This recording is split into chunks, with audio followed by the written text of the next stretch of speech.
Mazmur 121 ayat 1 sampai 3 berkata gini, nyanyian ziarah, aku melayangkan mataku ke gunung-gunung. Dari manakah akan datang pertolonganku? Pertolonganku ialah dari Tuhan yang menjadikan langit dan bumi. Ia takkan membiarkan kakimu goyah. Penjagamu tidak akan terlelap.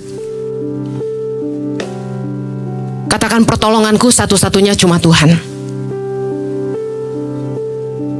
Tuhan mengizinkan kita dalam hidup ini berada dalam situasi di mana masalah dan pergumulan hidup kita hanya Tuhan yang bisa tolong kita.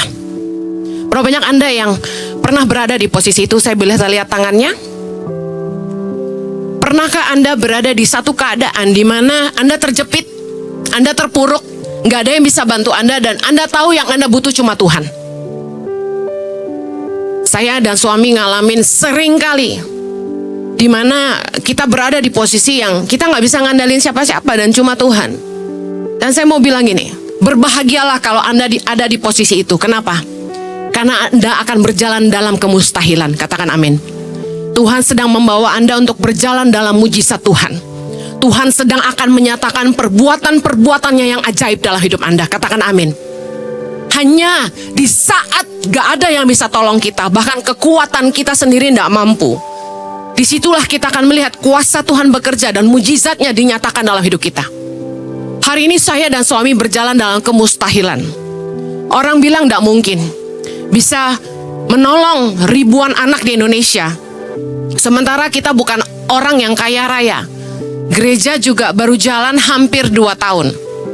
Tapi bagaimana Tuhan setia dengan janjinya yang diberikan dalam hidup kami. Ketika Tuhan memanggil kami pulang ke Indonesia tahun 2006 dan sampai hari ini, Tuhan menyatakan kedahsyatan yang luar biasa. Bisa memberi makan 7.500 anak-anak di 100 titik di seluruh Indonesia. Dan kalau sudah dihitung mungkin lebih dari 10.000 anak yang sudah pernah kita bantu untuk bisa sekolah. Dan hari ini ada 8 sekolah berasrama yang memberikan beasiswa dari anak-anak SMP sampai kuliah, dan sudah beberapa yang sudah lulus kuliah. Dan hari ini kalau kita bisa ngirim 200-an lebih guru-guru pedalaman ke seluruh Indonesia untuk menyalakan kembali lampu-lampu sekolah yang mati, menginjakan kaki di tempat-tempat sunyi seperti firman Tuhan berkata, dan mendirikan kembali benteng-benteng yang sudah runtuh. Saya cuma mau bilang, semua itu karena keajaiban Tuhan. Katakan amin. Orang bilang gak mungkin, tapi tidak ada yang mustahil bagi Tuhan. Katakan amin. Keadaan, pergumulan hidup, badai kehidupan yang kita hadapi, yang mungkin bentuknya sakit penyakit yang gak ada obatnya, biaya kuliah yang sangat mahal buat anak orang susah, mustahil rasanya, hutang di bank yang bunganya mencekik, permasalahan rumah tangga yang sangat pelik, punya pasangan yang kita sudah janji nikah tapi terus menyakiti kita, kayaknya mentok, gak ada jalan keluar, bisnis sepi, kita udah ikut seminar ini dan itu, tapi tetap gak ada jalan keluarnya. Kita gak tahu gimana caranya lagi. Semua ilmu manusia, kalkulasi kita udah gak jalan, bisnis gak jalan. Semua masalah yang kayaknya bikin kita tuh putus asa gitu. Dan kita benar-benar menantikan kuasa mujizatnya. Saya mau bilang, Anda akan mengalami mujizat Tuhan ketika Anda di titik di mana Anda bilang gini sama Tuhan, aku tahu hanya Tuhan yang bisa tolong. Dan di saat kita gak bisa apa-apa, dan kita gak ngandalin siapa-siapa, kita akan lihat kuasanya bekerja. Mazmur 18 ayat 7. Kita baca sama-sama.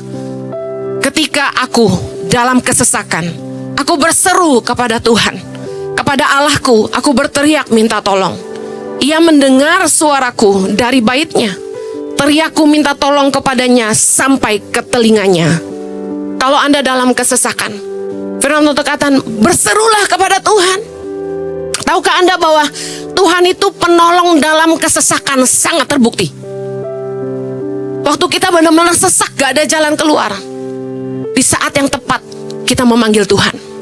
Jangan berseru sama manusia. Jangan telepon mertua.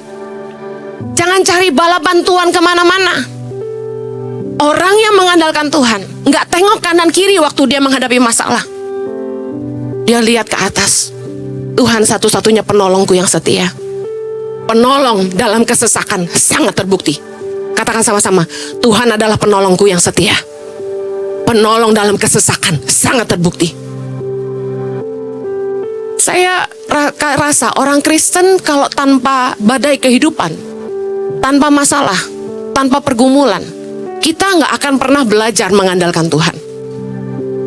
Ketika keadaan kita tuh baik-baik aja, istri baik, suami baik, anak baik, kerjaan oke, kita mulai suam-suam kuku. Berdoa pun udah beda, nyembah pun nggak sungguh-sungguh. I know you know. Bahasanya gini, jangan ada dusta di antara kita. Kita sama-sama ngalamin itu, betul nggak?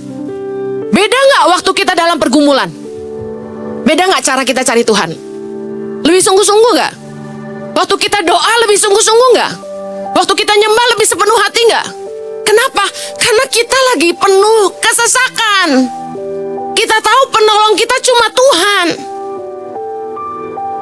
Waktu Anda divonis sama dokter, Anda punya penyakit yang nggak ada obatnya. Saya yakin Anda doakan beda. Tapi kalau orang udah divonis dokter kayak gitu, doanya masih biasa, berarti memang gak butuh Tuhan dia. Kadang-kadang Tuhan itu izinkan kita ngalamin penderitaan, kita ngalamin cobaan, kita ngalamin tekanan, pergumulan, badai kehidupan, simply karena dia mau kita kembali sama dia. Dia mau kita kembali pakai lutut kita cari dia. Tuhan mau kita kembali intim sama dia. Mungkin kita lari udah terlalu jauh. Mungkin kita udah merasa kita terlalu kuat. Dan Tuhan izinkan terjadi badai menerpa kita. Perusahaan mulai goyang, usaha kita mulai sepi. Kita udah keluar duit banyak tapi gak balik. Kita invest sana sini gak ada yang untung, malah buntung. Orang-orang yang kita andalkan, yang kita pikir bisa nolong kita, mengecewakan kita. Saya percaya di titik itu Tuhan sedang berusaha bawa kita kembali. Yeremia 17 ayat 5 berkata, beginilah firman Tuhan. Terkutuklah orang yang mengandalkan manusia, yang mengandalkan kekuatannya sendiri, dan yang hatinya menjauh dari Tuhan. Ini terjadi waktu kita semua merasa kuat. Waktu kita merasa usaha gue keren, jadi pelayanan gue udah maju, gue gitu loh gitu. Begitu kita merasa ini, kutuk datang. Terkutuklah orang yang mengandalkan manusia, yang mengandalkan kekuatannya sendiri, dan kita mulai jauh sama Tuhan. Tapi ayat 7 berkata, diberkatilah orang yang mengandalkan Tuhan, yang menaruh harapannya pada Tuhan. Dalam keadaan kuat maupun lemah, andalkan Tuhan, maka Anda akan diberkati. Katakan amin. Anda tahu dalam keadaanmu yang terjepit dan semua serba tidak mungkin, jalan keluar satu-satunya yang Anda butuhkan cuma begini: Tuhan jatuhkan satu mujizat aja dalam hidupmu. Katakan amin. Ketika Anda sedang merasa tidak berdaya, jangan justru mendengar perkataan-perkataan orang yang melemahkan imanmu. Jangan pernah bawa masalahmu itu ke orang yang malah menambah bebanmu. Ada teman-teman yang peduli tapi kepo. Anda cerita, kata dokter aku sakit ini. Lalu dia mulai kepo. Wah, gue denger ya, orang kalau sakit itu gak lama loh. Kira-kira Anda makin semangat atau makin patah semangat? Anda kalau punya beban, jangan datang sama orang. Orang gak bisa nolong Anda. Yang lebih parah gini, udah semangatnya lemah, dengerin lagu-lagu yang sedih. Matiin lampu, nyalain dikit. Mulai pasang lagu-lagu sedih. Anda diputusin pacar, berantem sama suami, jangan malah dengerin lagu-lagu yang nggak membangkitkan iman, yang bikin Anda tambah berduka. Iman Anda tambah lemah. Zaman mama-mama saya masih SD. Lagunya, pulangkan saja aku pada ibuku atau ayahku. kalau lagi berantem jangan dengerin lagu-lagu yang tentang lagu pudar. Yang lebih baik aku cari yang lain lagi gitu. Anda bukannya semakin kuat, Anda makin lemah. Jangan malam nonton drakor, film-film Korea. Bu Heni, hati saya sesak. Saya harus nangis supaya lega. Jadi saya nonton drakor. Karena kalau udah nonton drakor banjir. Habis gitu sesak saya hilang. Are you sure? Menurut saya kita akan tambah lemah.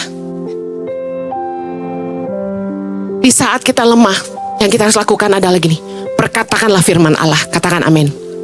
Yuk, berapa banyak Anda yang lemah? Baca ayat di depan, kita baca sama-sama. Ada 4 ayat yang kita akan baca secara cepat. 3, 2, 1. Sebab bagi Allah tidak ada yang mustahil. Tidak ada yang mustahil bagi orang percaya. Percayalah bahwa kamu telah menerimanya, maka hal itu akan diberikan kepadamu, kata Yesus. Apa saja yang kamu minta dan doakan, percayalah bahwa kamu telah menerimanya, maka hal itu akan diberikan kepadamu. Ayub 42 ayat 2 berkata, engkau sanggup melakukan segala sesuatu dan tidak ada rencanamu yang gagal. Simpan ayat-ayatnya di handphonemu. Kalau Anda lagi lemah, perkatakan firman Allah. Sebab bagi Allah tidak ada yang mustahil. Tidak ada yang mustahil bagi orang percaya. Aku percaya engkau sanggup melakukan segala sesuatu, bahwa tidak ada rencanamu yang gagal. Aku percaya kalau aku minta dan doakan dengan sungguh-sungguh, aku pasti menerimanya. Katakan amin. Perkatakan firman Allah. Percaya bahwa kamu sudah menerimanya. Jangan malah melemahkan imanmu dengan cerita kemana-mana. Saya paling malas kalau punya masalah curcol sama orang yang salah. Yang ada kita bukan tambah kuat, tapi kita tambah lemah. Saat kita kesesakan, 2 hal yang penting Anda lakukan. Selain mengucapkan firman Allah, 2 hal lagi. Bersyukurlah. Yang ketiga, berserulah kepada Tuhan. Bersyukur dan berseru jadi satu paket kekuatan. Mazmur 50 ayat 14. Kita baca sama-sama. Persembahkanlah syukur sebagai korban kepada Allah, dan bayarlah nazarmu kepada Yang Maha Tinggi. Ayat 15. Berserulah kepadaku pada waktu kesesakan. Aku akan meluputkan engkau, dan engkau akan memuliakan aku. Tuhan itu mengizinkan badai kehidupan dalam hidup kita. Kita terjepit tanpa pertolongan, supaya satu, kita berseru kepada Tuhan. Tuhan tuh senang ketika satu-satunya yang kita andalkan cuma Tuhan. Sebenarnya intinya sederhana banget dengan semua permasalahan kita. Tuhan pengen mendengar kita berseru kepada Dia. Dan yang kedua, Tuhan mau kita belajar bersyukur. Dan Tuhan akan mengerjakan mujizatnya dan menyatakan perbuatannya yang ajaib dalam hidup kita. Tuhan tuh keren. Dia cuma desain gini, kita tidak akan dicobai melampaui kekuatan kita. Dikatakan dalam 1 Korintus 10:13 bahwa Tuhan itu setia. Dia tidak akan membiarkan kita dicobai melampaui kekuatan kita. Dan Tuhan pasti menyediakan jalan keluar supaya kita bisa menanggungnya. Nah, tapi waktu Tuhan mengizinkan masalah badai kehidupan menerpa kita, sebenarnya yang Tuhan kangen tuh kita. Tuhan pengen kita balik sama Dia. Tuhan pengen kita berseru sama Dia. Dan Tuhan mau kita bersyukur sama Dia. Gak gampang. Makanya dikatakan persembahkanlah syukur sebagai korban. Korban itu gak enak. Korban tuh sakit. Waktu Anda dibilang, maaf kamu sakit yang gak ada obatnya, terus Anda disuruh bersyukur, gampang gak kira-kira? Anda lagi bangkrut, Anda disuruh bersyukur, gampang gak kira-kira? Ditinggal pacar terus disuruh bersyukur, gampang gak kira-kira? Dihianati pasanganmu, Anda disuruh bersyukur, gampang gak?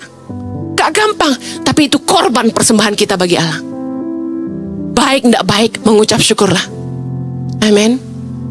Berserulah dan bersyukurlah. Percayalah, Tuhan itu cuma pengen kita balik lagi sama Dia. ngandalin dia, berseru sama dia, dan lihat apa yang Tuhan akan kerjakan. Tuhan akan buat mujizat dalam hidupmu yang membuat kamu menyaksikan kasih setianya dan perbuatan-perbuatannya yang ajaib dalam hidupmu. Saya akan baca Mazmur 107. Mazmur 107 ini ditujukan untuk 4 keadaan orang. Kita baca ayat yang pertama. Bersyukurlah kepada Tuhan, sebab Ia baik, bahwasanya untuk selama-lamanya kasih setianya. Biarlah itu dikatakan orang-orang yang ditebus Tuhan, yang ditebusnya dari kuasa yang menyesakkan, yang dikumpulkannya dari negeri-negeri, dari timur dan dari barat, dari utara dan dari selatan. Ayat 4, kelompok keadaan yang pertama.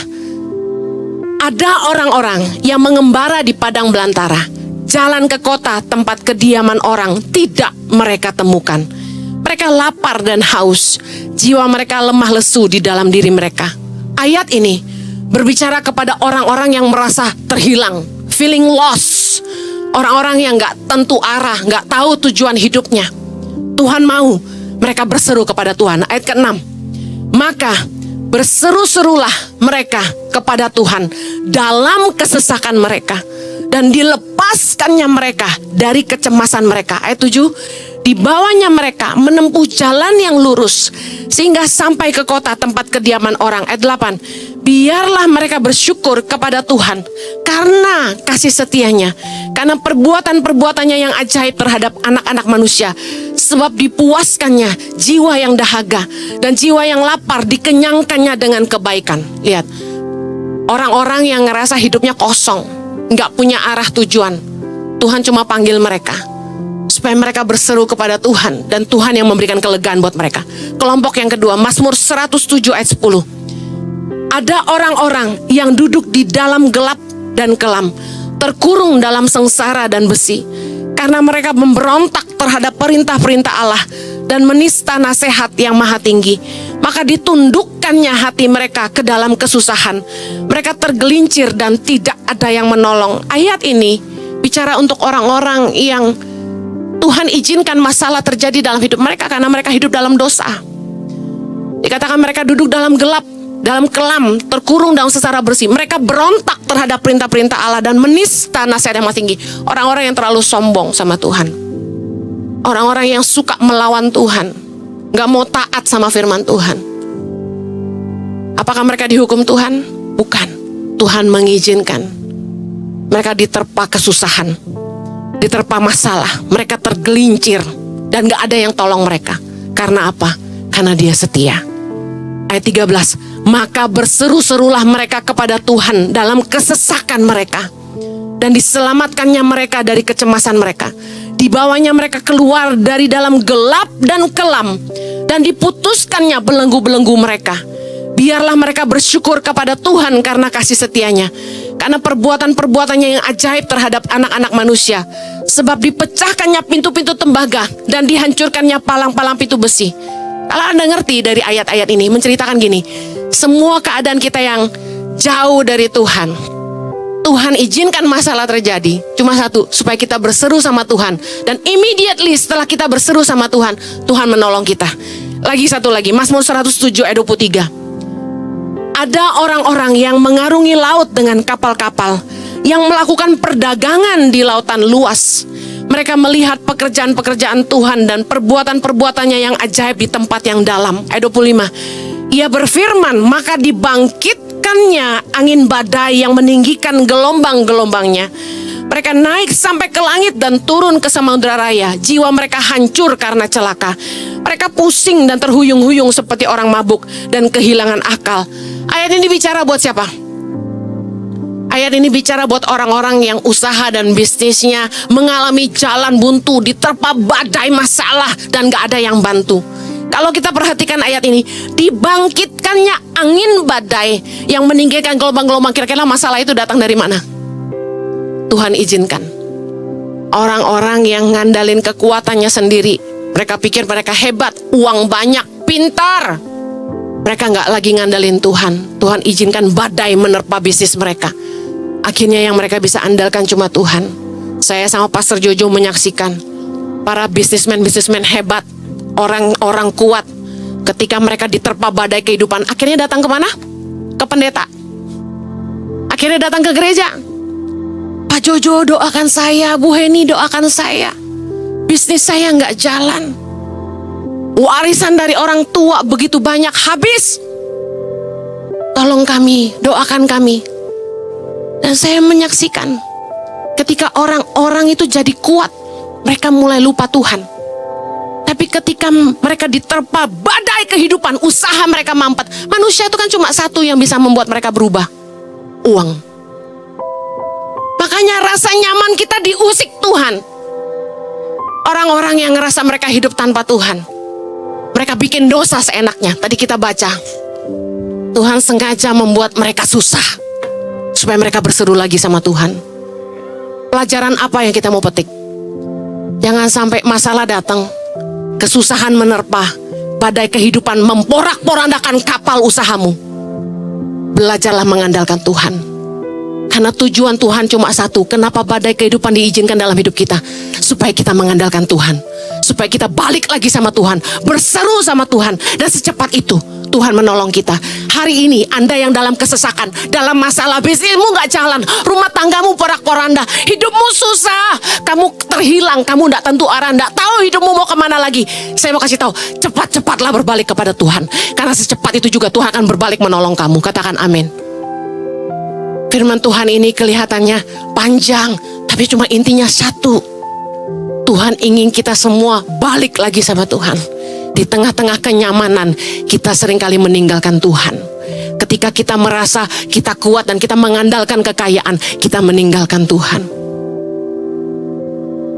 Saya kalau nasehatin pengerja tuh susah. Nasehatin teman-teman tuh susah. Apalagi keluarga. Sampai mulut bebusa bahasanya gitu. Kenapa kita mau nasehatin? Karena kita sayang. Kita tahu kalau kamu ditegur, dinasehati, dididik gak mau berubah, nanti masalah yang ngedidik kamu. Suami-suami yang gak bisa dinasehati istri, nanti masalah yang akan menasehati dia. Jangan tunggu badai menghajar hidupmu baru kamu mau berseru. Bertobatlah secepat-cepatnya dan berbaliklah secepat-cepatnya. Dan ingat ini baik-baik. Kalau Tuhan sudah menolong hidupmu, melakukan mujizatnya dalam hidupmu, jangan lagi mengandalkan kekuatanmu. Amin. Saya sama Pastor Jojo saksikan orang yang terpuruk-terpuruk datang, sampai kami yang kasih makan. Melahirkan sampai tidak punya duit, kami bantu. Terpuruknya sampai begitu, pengusaha. Didoakan, luar biasa. Tuhan buka jalan. Usahanya mulai naik lagi, mulai kaya lagi. Saya lihat di postingan sosial media, mulai beli mobil mewah, mulai liburan ke luar negeri. Udah gak pernah ke gereja. Sifat manusia. Jangan sampai masalah badai kehidupan menerpa kita baru kita mau kembali sama Tuhan. Amen. Jangan kalau dokter udah bilang gini, kamu gak bisa sembuh, baru ingat Tuhan. My God. Mazmur 107 ayat 17 kita baca sama-sama. Ada orang-orang menjadi sakit oleh sebab kelakuan mereka yang berdosa, dan disiksa oleh sebab kesalahan-kesalahan mereka. Mereka muak terhadap segala makanan, dan mereka sudah sampai pada pintu gerbang maut. Ayat ini bicara kepada orang-orang yang sakit karena kesalahan dan dosa-dosa mereka. Ayat 19, maka berseru-serulah mereka kepada Tuhan dalam kesesakan mereka, dan diselamatkannya mereka dari kecemasan mereka. Disampaikannya firman-Nya dan disembuhkannya mereka. Diluputkannya mereka dari liang kubur. Ayat 21, biarlah mereka bersyukur kepada Tuhan karena kasih setia-Nya, karena perbuatan-perbuatannya yang ajaib terhadap anak-anak manusia. Biarlah mereka mempersembahkan korban syukur dan menceritakan pekerjaan-pekerjaannya dengan sorak-sorai. Lihat baik, Tuhan itu cepat banget nolong kita ketika kita sungguh-sungguh berbalik sama Tuhan dan berseru kepada Dia. Karena gini, karena Tuhan sebenarnya sayang sama kita. Katakan, Tuhan mengasihi saya. Bukan dengan sukacita Tuhan mendatangkan masalah dalam hidup kita. Bukan tanpa kasih sayang Dia mengizinkan kita dicobai. Bukan tanpa kasih sayang Tuhan mengizinkan badai kehidupan menerpa kita. Waktu Tuhan mengizinkan iblis mencobai Ayub, bukan dengan sukacita. Saya percaya dia was-was. Tuhan melihat kepada Ayub dengan hati yang cemas. Karena sesungguhnya Tuhan pengen kita lulus dalam setiap ujian di hidup kita. Waktu iblis mendatangkan berkat lewat jalan-jalan yang tidak halal, kita tertawa. Tapi sebenarnya Tuhan nangis lihat kita. Kenapa? Hanya karena perkara mamon kita ninggalin iman. Ketika iblis datang dalam bentuk wanita yang cantik, lebih muda, lebih mulus, lebih aduhai dari istri kita, dan kita tergoda. Iblis tertawa, tapi Tuhan menangis melihat kegagalan kita. Daging kita lebih kuat daripada rasa takut kita akan Dia. Hari ini Anda yang bilang, Bu Heni, ayat itu buat saya.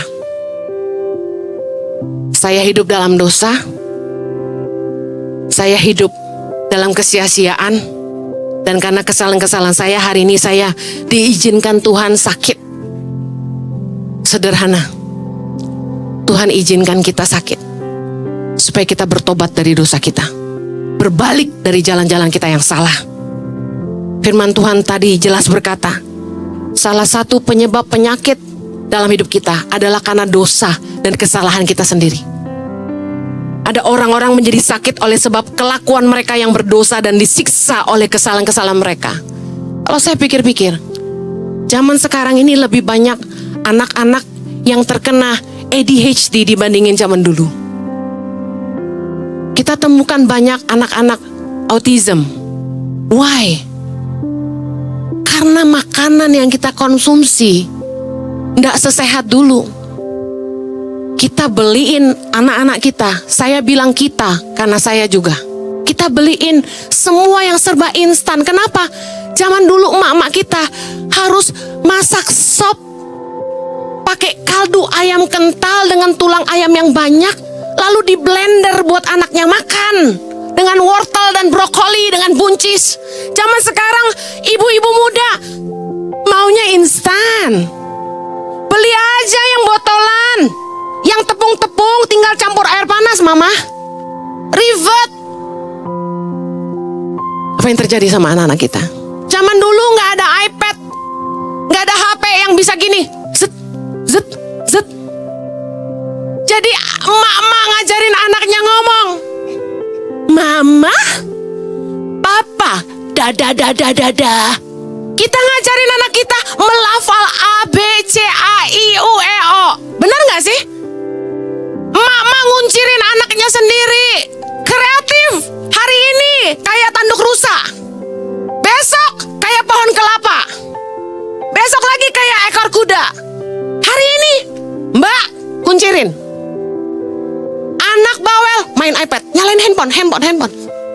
Nyalain tuh TV-nya. Saya lagi ngomong sama teman saya, ngurus anak, goyangin sambil main HP. Udah beda zaman ini. Sentuhan orang tua ke anak udah gak seperti dulu. Kenapa anak-anak kita banyak sakit penyakit? Konsumsi makanan kita yang gak sehat. Dikatakan mereka disiksa oleh kesalahan-kesalahan mereka. Kenapa hari ini umur 40 kolesterol? Bukan terjadi hari ini. Kolesterol itu sifatnya numpuk. Gaya hidup berapa puluh tahun nggak makan sehat, lalu kaget umur 40 kolesterol. Kok bisa ya? Saya padahal rajin olahraga. Pak, biar bapak turun 20 kilo. Bapak udah gak sehat tuh 40-an tahun. Bapak kaget kolesterol hari ini. Gitu dokter ngomong kan. Baru umur 37 udah kena serangan jantung. Dok, saya kan masih muda. Kok saya bisa kena serangan jantung? Maaf, bapak ngerokok dari usia berapa?